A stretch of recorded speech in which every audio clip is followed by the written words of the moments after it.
Assalamualaikum warahmatullahi wabarakatuh. Hai, apa kabar kalian semua? Semoga kalian sehat jasmani dan rohani dan selalu berada di dalam lindungannya. Amin. Kali ini saya akan bercerita tentang kisah Wahsy bin Harb, sang budak yang jujur. Wahsy bin Harb adalah pembunuh Hamzah ketika peperangan berlangsung. Datangnya Islam benar-benar memancing kemarahan masyarakat Quraisy, apalagi setelah mereka dikalahkan oleh kaum muslimin di perang perdana, yaitu perang Badar. Tidak sedikit tokoh Quraisy yang tewas dikalahkan oleh kaum muslimin. Kekalahan tersebut menyisakan duka dan dendam yang mendalam. Tidak ada jalan lain selain menuntut balas di peperangan selanjutnya. Akhirnya, waktu perang Uhud pun tiba. Orang-orang Quraisy keluar disertai oleh sekutu mereka dari berbagai kabilah Arab lainnya. Mereka dipimpin oleh Abu Sufyan. Target utama para pemuka Quraisy kali ini adalah dua orang saja, yaitu Rasulullah dan Hamzah.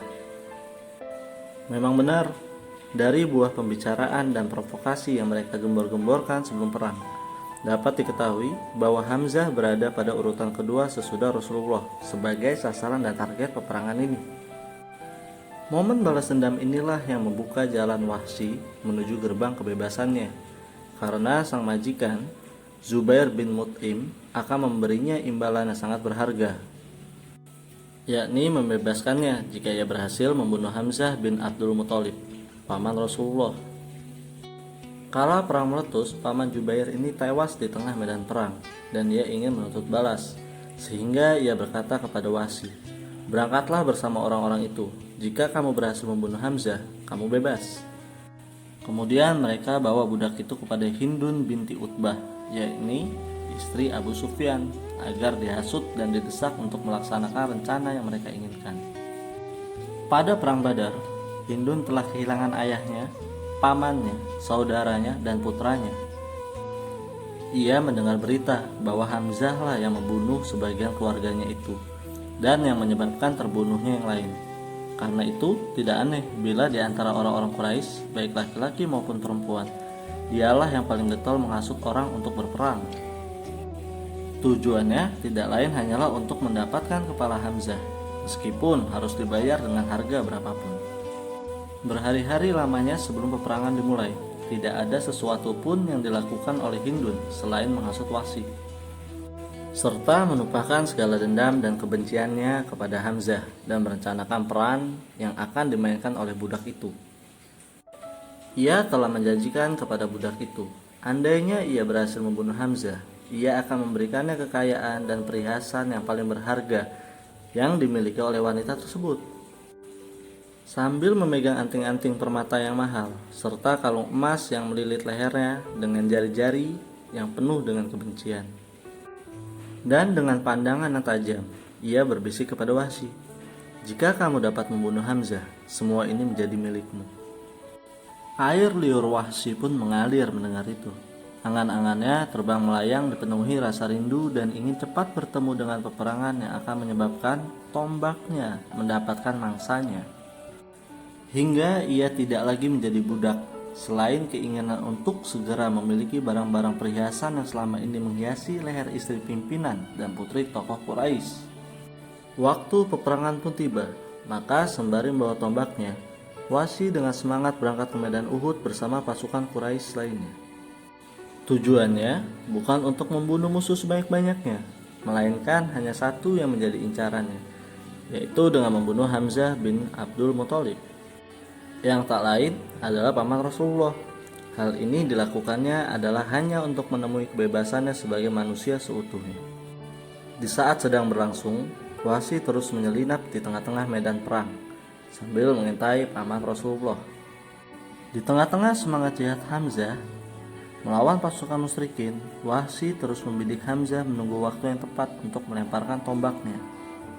Hingga tibalah saat yang tepat. Dengan sigap ia melemparkan tombaknya dengan penuh harapan. Sekarang mari kita lihat melalui sudut pandang si Wahsy. Saya seorang Habasyah yang mahir melemparkan tombak dengan teknik khas Habasyah. Hingga jarang sekali lemparanku meleset. Tatkala orang-orang telah mulai berperang, saya pun keluar dan mencari-cari Hamzah. Hingga tampak di antara manusia tidak ubahnya bagai unta kelabu yang mengancam orang-orang dengan pedangnya, hingga tidak seorang pun yang dapat bertahan di depannya. Demi Allah, ketika saya bersiap-siap untuk membunuhnya, saya bersembunyi di balik pohon agar dapat menerekamnya atau menunggunya supaya dekat.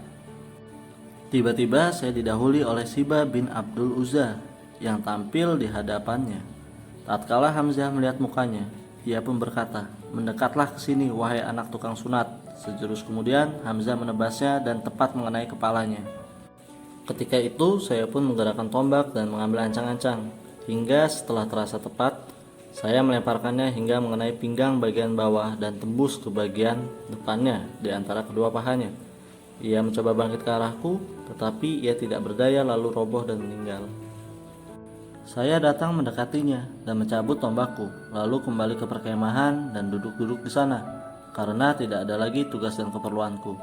Saya telah membunuhnya semata-mata demi kebebasan dari perbudakan yang menguasai. Tombaknya tepat mengenai tubuh Hamzah bin Abdul Muthalib.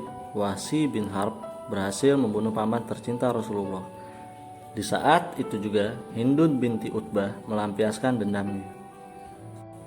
Tragedi Uhud mengubah nasib Wahsy bin Harb, dan kerinduannya menjadi manusia yang merdeka pun telah ia capai. Ia pun segera mengubah penampilannya menjadi layaknya manusia yang merdeka dari perbudakan.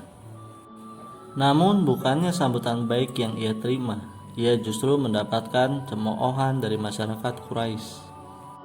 Wahsy masih saja direndahkan oleh masyarakat Quraisy.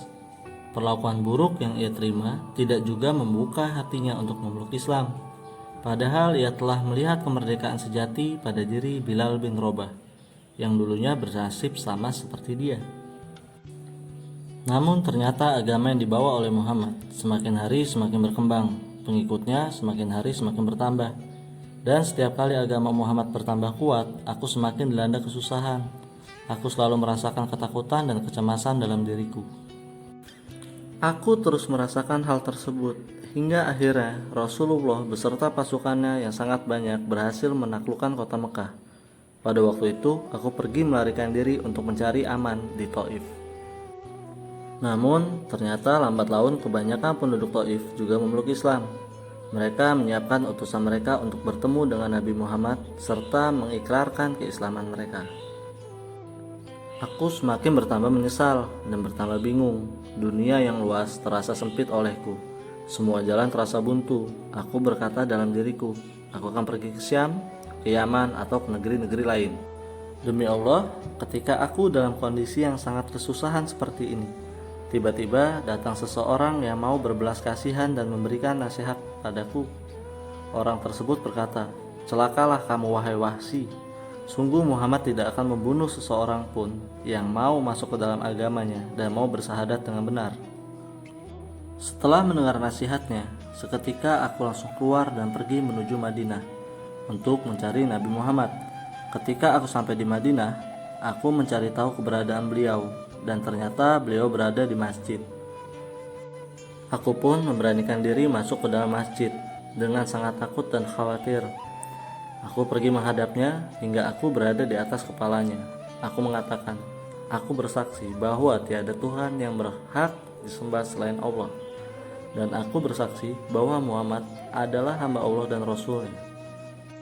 Ketika beliau mendengar ucapan dua kalimat syahadat, beliau mengangkat pandangannya ke arahku.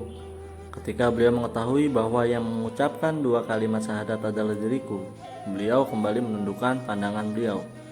Beliau bertanya, "Apakah engkau Wahsy?"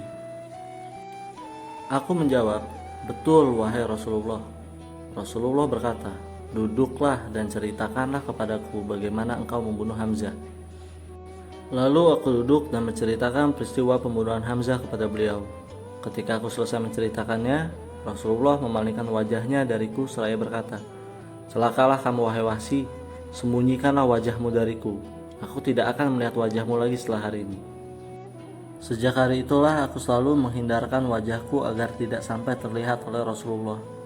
Apabila para sahabat duduk di depan beliau, aku justru duduk di belakang beliau. Aku terus melakukan hal tersebut hingga Rasulullah wafat.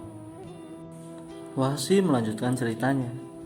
Meskipun aku tahu bahwa agama Islam menghapus semua perbuatan di waktu kafir, namun aku masih selalu terbayang-bayang dengan perbuatan keji yang aku lakukan maupun musibah besar yang aku timpakan kepada Islam dan kaum muslimin. Aku selalu mencari kesempatan untuk melakukan perbuatan yang dapat menghapuskan kesalahanku di saat masa laluku. Ketika Rasulullah wafat dan kepemimpinan kaum muslimin berada di tangan sahabatnya, Abu Bakar, penduduk Bani Hanifah, para pengikut Musailamah al-Kadzab murtad dari Islam. Akhirnya Khalifah Rasulullah Abu Bakar mengerahkan pasukannya untuk memerangi Musailamah dan mengembalikan Bani Hanifah kepada Islam. Aku berkata dalam diriku, wahai Wahsy, demi Allah, sungguh ini merupakan kesempatan yang harus kau gunakan. Jangan sampai kesempatan ini lepas darimu. Lalu aku keluar bersama tentara kaum muslimin. Aku membawa tombak yang aku gunakan untuk membunuh pemuka para syuhada, Hamzah bin Abdul Muthalib. Aku bertekad kuat dalam diriku untuk melemparkan tombak tersebut ke tubuh Musailamah hingga dia tewas, atau aku yang akan menemui syahid. Ketika kaum muslimin bertempur dengan para pengikut Musailamah dan menyerang musuh-musuh Allah di kebun kematian, aku mengawasi gerak-gerik Musailamah. Aku melihat Musailamah berdiri dengan pedang di tangannya. Aku juga melihat ada salah seorang sahabat dari kalangan Ansor yang juga mengintainya seperti diriku. Kami berdua bertekad untuk membunuhnya. Ketika aku sudah berada pada posisi yang sangat strategis, aku menyiapkan tombakku. Ketika sudah siap, aku langsung melemparkannya ke arah Musailamah. Dan ternyata tombakku berhasil menembus tubuhnya. Pada saat yang sama, ketika aku melemparkan tombakku, orang Ansor itu berada di atas tubuh Musailamah lalu menyabetkan pedangnya ke tubuhnya dengan sekali sabetan. Allah lebih tahu siapa sebenarnya yang membunuhnya. Jika ternyata aku yang berhasil membunuhnya, maka sungguh aku sudah membunuh sebaik-baik orang sesudah Nabi Muhammad dan juga membunuh sejelek-jelek manusia. Salman bin Yasar dari Abdullah bin Umar, ia berkata, saya mendengar teriakan saat perang Yamamah. Budak hitam itu telah membunuhnya. Sementara menurut penuturan Aid bin Yahya dari Muhammad bin Umar, Wahsy dan Abdullah bin Zaid al-Ansori yang telah membunuhnya bersama-sama. Saat kaum muslimin mengadakan ekspansi ke Syam, Wahsy juga turut serta hingga ia memutuskan untuk menetap di Homs, Suriah sampai wafat.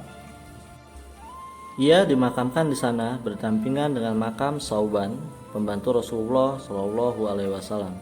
Masjid yang didirikan dekat makamnya terkenal dengan nama Masjid Jami Wahsy Sauban. Namun saat ini kondisi masjid ini hancur akibat ulah pemberontak. Diriwayatkan oleh Tabrani dari Ibnu Abbas radhiyallahu anhu, Rasulullah Shallallahu Alaihi Wasallam mengirim seorang utusan kepada Wahsy bin Harb, pembunuh Hamzah radhiyallahu anhu, agar ia memeluk Islam. Maka Wahsy balik mengutus seseorang dengan kata-kata, wahai Muhammad, bagaimana engkau menyeru aku untuk memeluk Islam, sedangkan engkau mengatakan bahwa barang siapa membunuh atau mempersekutukan Allah dengan sesuatu atau melakukan zina, maka ia berdosa dan siksa untuknya akan digandakan pada hari kiamat nanti dan kekal di dalam neraka dalam kehinaan.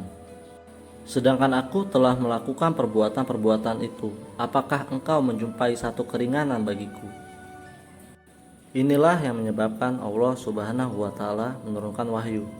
Kecuali orang-orang yang bertobat dan beriman dan mengerjakan kebajikan, maka kejahatan mereka diganti Allah dengan kebaikan. Allah Maha Pengampun lagi Maha Penyayang.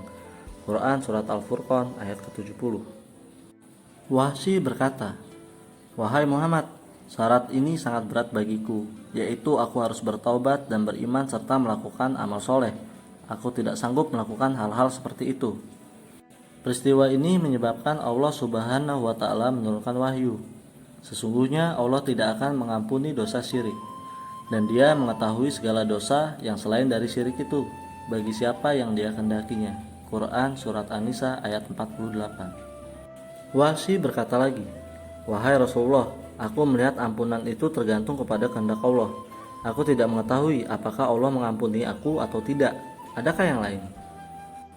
Maka Allah Subhanahu wa taala mewahyukan ayat di bawah ini kepada Rasulullah Shallallahu alaihi wasallam.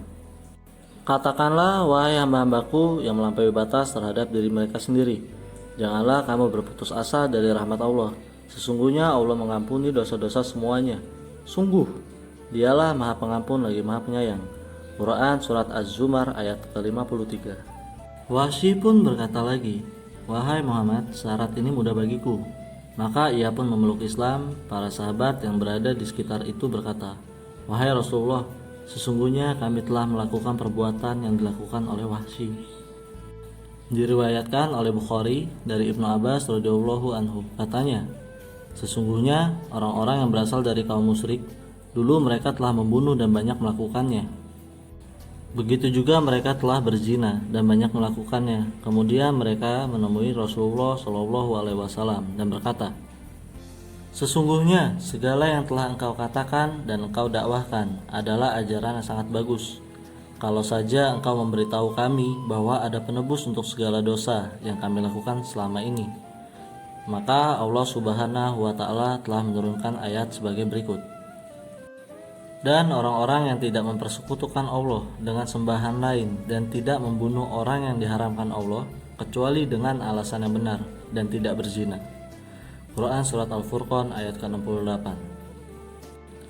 Kemudian ayat yang lain turun. Katakanlah, wahai hamba-hambaku yang melampaui batas terhadap diri mereka sendiri, janganlah kamu berputus asa dari rahmat Allah. Quran Surat Az-Zumar ayat ke-53. Di dalam naungan Islam, Wahsy menghabiskan sisa hidupnya dalam kebaikan. Dalam cahaya Islam, Wahsy merasa benar-benar menjadi manusia merdeka yang hanya mengabdikan hidupnya kepada Allah. Begitulah Islam mengajarkan persamaan derajat manusia. Islam adalah agama yang sangat bersemangat untuk menghilangkan sistem perbudakan. Namun, Islam tidak bisa memaksa seseorang untuk membebaskan budak dari tuannya. Cukup sekian kisah atau cerita hari ini. Jika terdapat banyak kesalahan dalam berkata-kata, saya mohon maaf. Wabillahi taufiq wal hidayah. Wassalamualaikum warahmatullahi wabarakatuh.